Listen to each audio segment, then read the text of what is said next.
We all know how to think, and with our minds, we can rationalize anything, we can make anything happen. People work in their self-interest, but we all know that you don't work in your self-interest all the time.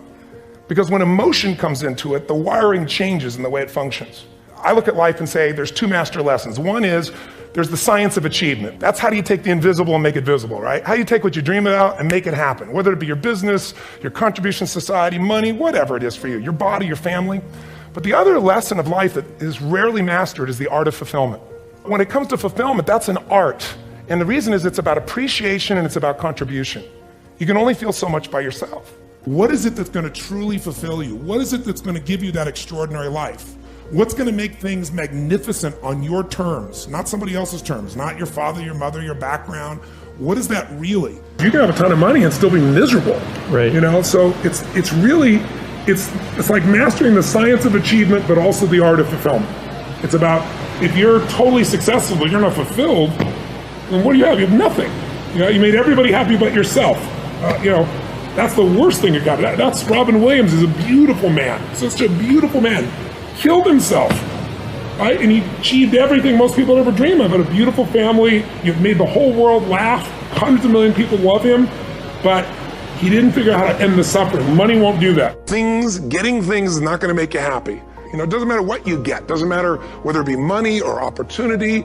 All those things might excite you for the moment. You know, even a relationship, as magnificent it may be, might be exciting for a while. But if you don't keep growing, that relationship isn't going to stay exciting. So the secret to real happiness is progress. Progress equals happiness. And if we can make progress on a regular basis, we feel alive. Progress is an aliveness to it, doesn't it? You don't have to work at changing. Change is automatic. Your body's going to change whether you want it or not as the years go by. And no matter how hard you work, there's going to be some changes going on there. The economy is going to change no matter what you want it to do. The weather is going to change. Relationships are going to change. Everything in life is always changing. We don't have to work on change. Change is automatic, but progress is not. So if you want to make real progress, then you really got to look at your life in a different way. You got to say, I got to take control of this process and not just hope it's going to work out like people do who make a resolution. I believe in energy. I believe in inspiration, because inspired, in spirit, the opposite of that is kind of dead. I believe in being inspired, but I'm a strategist. You know, if you're inspired and you run east looking for a sunset, I don't give a damn how enthusiastic you are, how positive you are. It's not going to happen. So I'm a strategist first, but I really do believe that people have got to look at their life and say, as much as I want great strategy, I need a great philosophy of my life that's going to make me fulfilled. Right. If you're fulfilled, like you said, you mentioned earlier, if you were with your friends and you guys weren't succeeding, but you're having a damn good time with this camaraderie, it's still worthwhile. And you can find a way to succeed eventually. But what the hell is success? It's hitting an expectation. And I always tell people, man, trade your expectations for appreciation, and it's a whole new world instantly. Yeah. If you can appreciate this moment, if you can't find ecstasy in this moment, in a conversation with a friend, and looking in your wife's eyes, being with your children, going on a run, if you can't find ecstasy now, I'm here to tell you, more money, more people, more love, more business, more anything is not going to give you more ecstasy. Right. If you can't do it here now, you're not going to do it there when you got more. Right. So why not do it now and have a rich life right now? I tell people, money, that's one thing. Like having financial abundance, there's skills. That's a science. But wealth, it's a decision. It's like you can be wealthy right now. I live in Fiji a good portion of the time. There are these villagers there. They're the richest people I know. They're happy, they laugh, they love, they don't give a damn about the economics. Other people say they're poor. When I first went there, I was trying to do things for them. They're like, what are you talking about? I'm so happy. Wealthy people come over from the United States and they go travel around and try to figure out what to do, and they're going to spend 9 years to do this and this and this so they can finally sit down and be happy. And the Fijian guy goes, why don't you sit on the beach right now, dude, and experience it? Why spend the 9 years? Why not have it now? That's my invitation. In the end, what we get will never make us happy. I don't care how many stars on your chart, how many Academy Awards, how much money you make. What makes us happy is progress.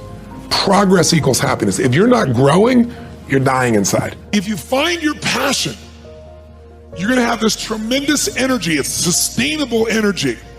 But momentum requires you always do the next thing to keep the momentum going. And the reason you get yourself in a passionate place is so that you change your life, and the only thing that changes your life is making a decision. So while you're in this passionate state, that's where you make decisions. When people talk about work-life balance, I was talking to Mary Calhoun Erdos, who's Morgan Stanley, she manages $2.6 trillion with a T dollars. Probably the most influential woman in the financial world, brilliant woman.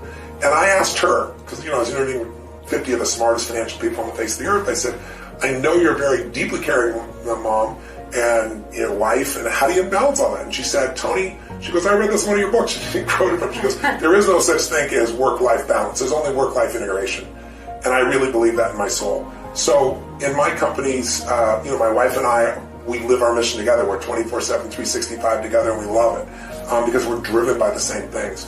One of my sons is a partner in several of my financial businesses. One of my other sons is in the coaching business. My daughter's an actress and, totally different business, but she cares for people the same way. So there's a common denominator within our family. We're all so mission driven that we don't have to separate the two. When your family is involved in your mission, you're not pulled apart. You're pulled together in the same direction. I think the hard part is so many families have totally different lives and they come together when they're exhausted and try to have a relationship together, and I think that's really hard for people today. I always encourage people to say, listen, in your partnership in life, you want to find somebody who's your best friend, because intimacy and passion is easy to turn on, but friendship is not. And if you have a friend who shares your values and your mission, and if you're privileged enough to do things together as a business owner, I find that to be the greatest possibility of that work-life integration. When does a man or a woman die? When their dreams die. When do we die? When we stop developing ourselves.